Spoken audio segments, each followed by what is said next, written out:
Hello friends, मैं हूँ गौरव और आपने अपने जिंदगी में कभी एक लाश को तो देखा ही होगा। अब चाहे वो आपका कोई करीबी रहा हो या फिर कोई अनजान, लेकिन एक बात तो तय है कि वो लाश को देखकर आपको दुख तो जरूर महसूस हुआ होगा। कभी आपने ऐसा सोचा भी होगा कि ये लाश आखिर कुछ महसूस भी कर सकती है क्या? I mean, उनका शरीर हमारे साथ है लेकिन वो नहीं, और उनकी कॉन्शियसनेस नहीं। उनके अंदर की वो चीज जो उन्हें जिंदा रखती थी कहीं जा चुकी है हमेशा के लिए और कभी वापस नहीं आने वाली। सोचकर ही कितना अजीब लगता है, राइट? लेकिन फ्रेंड्स, अब इमेजिन कीजिए एक ऐसी लाश जो जिंदा है, सांस ले सकती है और संभावना है कि वो कुछ ही दिनों में उठ के आपसे बात भी करने लगे। ये आपके शरीर का एक बहुत ही स्पेशल कंडीशन है जिसके बारे में 17वीं सदी या उससे पहले के लोग सोच भी नहीं सकते थे। इस कंडीशन में जैसे इंसान एक गहरी नींद में सो जाता है और उसका दिमाग एक जिंदा लाश की तरह काम करता है, और बिल्कुल इन्हीं हालातों के वजह से इस कंडीशन का नाम दिया गया कोमा, जो शब्द ग्रीक लैंग्वेज से निकला है और जिसका मीनिंग है द डीप स्लीप। अब पुराने जमाने में पेशेंट्स को इस गहरी नींद से उठाने के चक्कर में अनजान लोग कई किस्म के अजीबोगरीब और विभत्स तरीके अपनाते, जैसे शरीर को जलाना या बर्फ से बहुत ज्यादा ठंडा कर देना, यहाँ तक खोपड़ी से खून निकालना या पेट को पूरा खाली कर देना वगैरह। लेकिन ऑफ कोर्स इनमें से कोई भी तकनीक काम नहीं आई और इसीलिए ये साफ हो गया कि गहरी नींद में सोने में और कोमा में होने में जमीन आसमान का फर्क है। एक कोमा का पेशेंट वैसे दिखने में तो एक लाश की तरह ही लगता है, लेकिन असल में उसके शरीर में बहुत कुछ चल रहा है जिसकी सच्चाई अनफॉर्चुनेटली मेडिकल साइंस भी अब तक पूरी तरह से जान नहीं पाया है। और इसके साथ साथ सारे कोमा केसेस भी एक दूसरे से काफी अलग होते हैं, जिसका मतलब ये हुआ कि जो ट्रीटमेंट एक केस के लिए काम करता है वो शायद दूसरे केस के लिए काम ना करे।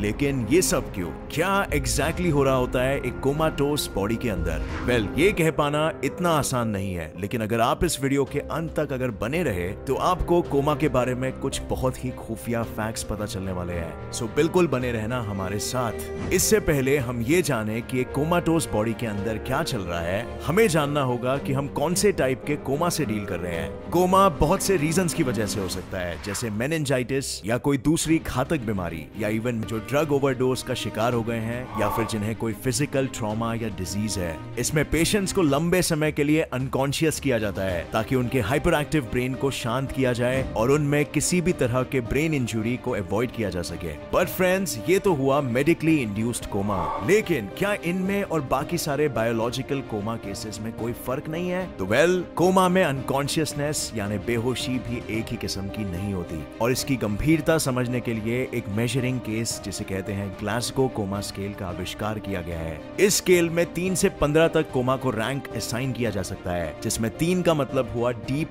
और सीरियस कोमा, और 15 ऐसा कोमा हुआ जिसमें पेशेंट सचेत है और रिस्पॉन्ड भी कर सकता है। अब इमेजिन कीजिए, अगर आपके किसी अपने को कोमा के स्टेट में आप यौन यानी उबासी लेते हुए देखोगे तो जाहिर सी बात है आप खुशी से चहक उठोगे। लेकिन ये इतनी भी खुश होने वाली बात नहीं है, क्योंकि चांसेस है कि वो patient vegetative state of coma में है, जिसमें वो फिजिकल मूवमेंट्स तो कर सकता है जैसे यौन या स्माइल करना, लेकिन उसका ब्रेन एक्चुअली एक बहुत ही बेसिक लेवल पे फंक्शन कर रहा है और इसी की वजह से वो कोई भी एक्सटर्नल स्टिमुलस पे रिएक्ट नहीं कर सकता और यहाँ तक आपको सुन और समझ भी नहीं सकता है। इसके अलावा कैटेटोनिया एक ऐसा टाइप का कोमा है जिसमें पेशेंट कोई भी फिजिकल मूवमेंट नहीं कर सकता और अक्सर उन्हें इवन नॉर्मल सांसें ले पाने के लिए भी मशीन्स जैसे आर्टिफिशियल वेंटिलेटर्स का इस्तेमाल करना पड़ता है। अब फ्रेंड्स, ये कोमा के 2 केसेस फिर भी इतने गंभीर नहीं है और चांसेस है कि पेशेंट्स इसमें से ठीक होकर वापस नॉर्मल हो जाएंगे। लेकिन कोमा में ब्रेन डेथ एक ऐसा स्टेट है जिसमें ब्रेन कोई फिजिकल इंजरी जैसे एक्सीडेंट या घातक बीमारी की वजह से इतना डैमेज हो चुका है कि अब वो सिर्फ शरीर के ऑटोमेटिक फंक्शंस परफॉर्म कर पा रहा हो, जैसे डाइजेशन या ब्लड पंप करना एटसेट्रा, जो हमारे दिमाग के पैसिव नर्वस सिस्टम में ऑटोमेटिक होता है। लेकिन इसके अलावा वो शरीर और कोई भी काम नहीं कर सकता। एक ब्रेन डेड पेशेंट का डॉक्टर उसके फैमिली को कहेगा कि पेशेंट के बचने के बहुत ही कम चांसेस है, लेकिन सच कहा जाए तो उसके बचने का बिल्कुल ही कोई चांस नहीं होता। कुछ केसेस ऐसे भी होते हैं जिसमें पेशेंट्स को कोमा के स्टेज से बार बार होश में लाया जा सकता है स्ट्रॉन्ग एक्सटर्नल स्टिमुलस जैसे किसी तरह दर्द पहुंचाने से या इवन चेस्ट रब करने से, जिसे स्टर्नल रब भी कहा जाता है। और भले ही पेशेंट ज्यादा कुछ समझ और एनालाइज न कर पाए, लेकिन उसकी आंखें खुली रहेगी और वो आई मूवमेंट्स कर पाएगा। ऐसे कोमा के केसेस को स्टूपोर कहते हैं, लेकिन कुछ डॉक्टर स्टूपोर की गिनती कोमा में नहीं करते, क्योंकि कोमा में तो पेशेंट्स को बिल्कुल ही उठाया नहीं जा सकता। फ्रेंड्स, मैं जानता हूँ ये सब सुन के आपको लग रहा होगा कि कोमा पेशेंट्स बिल्कुल ही अनकॉन्शियस होते हैं विद नो ब्रेन एक्टिविटी, और वो खुद चाहकर भी इस परिस्थिति से बाहर नहीं निकल सकते, और इवन डॉक्टर्स भी उनकी ज्यादा हेल्प नहीं कर सकते। लेकिन फिर मूवीज में ऐसा क्यों बताया जाता है कि कोमा में लेटा हीरो अपनी हीरोइन की आवाज सुनते ही ठीक हो जाता है? तो वेल, सरप्राइजिंगली इसमें भी थोड़ी बहुत सच्चाई है। एक रिसर्च जो 2015 के न्यूरल रिहैबिलिटेशन और न्यूरल रिपेयर जर्नल में पब्लिश हुई थी, में एक एक्सपेरिमेंट किया गया था जिसमें यह पाया गया कि वो कोमाटोस पेशेंट्स जिन्होंने अपनी फैमिली की आवाज दिन में 4 बार 6 हफ्तों तक सुनी, वो दूसरे कोमाटोस पेशेंट्स के मुकाबले काफी तेजी से कॉन्शियसनेस रिकवर कर पाए। जब Israeli prime minister Ariel Sharon को एक स्ट्रोक आया, जिसके बाद वो वेजिटेटिव स्टेट ऑफ कोमा में चले गए, तो उनके ब्रेन का फंक्शनल एमआरआई स्कैन लिया गया और ये नोटिस किया गया कि जब उनका बेटा उनसे बात करता या उनके फैमिली के पिक्चर्स उन्हें दिखाए जाते, तो उनकी ब्रेन एक्टिविटी बढ़ जाती थी,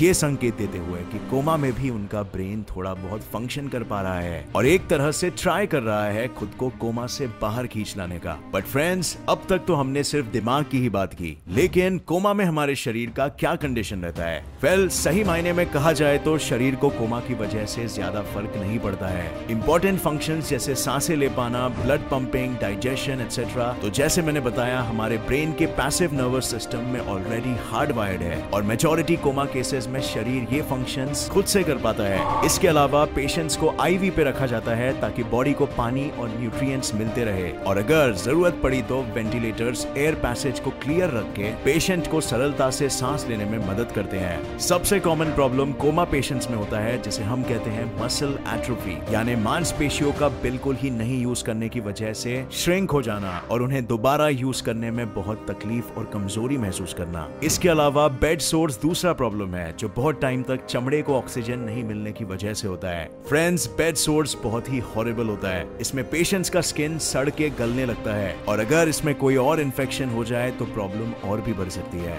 ये दोनों कंडीशंस को प्रिवेंट करने के लिए कोमा पेशेंट्स को बार बार बिस्तर से पलटते रहना चाहिए और मसल्स को थोड़ा बहुत मूवमेंट और मसाज देते रहना चाहिए। लेकिन ये सब तो सिर्फ कोमा के सिम्टम्स को रिलीव कराएंगे और हमें जानना है कि कोमा को ट्रीट करने के लिए हम क्या कर सकते हैं। तो वेल, ये समझना जरूरी है कि कोमा किसी एक वजह से नहीं होता, बल्कि बहुत अलग अलग वजहों से हो सकता है और इसीलिए हर एक का ट्रीटमेंट भी वेरी करेगा। अगर कोमा ड्रग ओवरडोज की वजह से हुआ है तो डॉक्टर्स या तो ड्रग को निकालने की कोशिश करेंगे या एंटीडोट्स देंगे, और अगर कोमा कोई बीमारी की वजह से हुआ है तो डॉक्टर्स पहले उस बीमारी को ट्रीट करेंगे। लेकिन ये सब के बावजूद ये एक फैक्ट है कि कोमा में जाने के बाद लगभग 58% लोग कभी वापस नॉर्मल नहीं हो पाते और उसमें से भी 4 दिन गुजरने के बाद होश में आने के चांस सिर्फ 7% ही बचते हैं, जो फिर 2 हफ्ते बाद सिर्फ 2% हो जाता है। हमारा मेडिकल नॉलेज इस सब्जेक्ट में अभी भी एक्सपैंड हो रहा है और हम उम्मीद करते हैं कि आगे भविष्य में हम इस बीमारी को ठीक तरह से समझने लगे और इवन इसे क्योर कर पाए।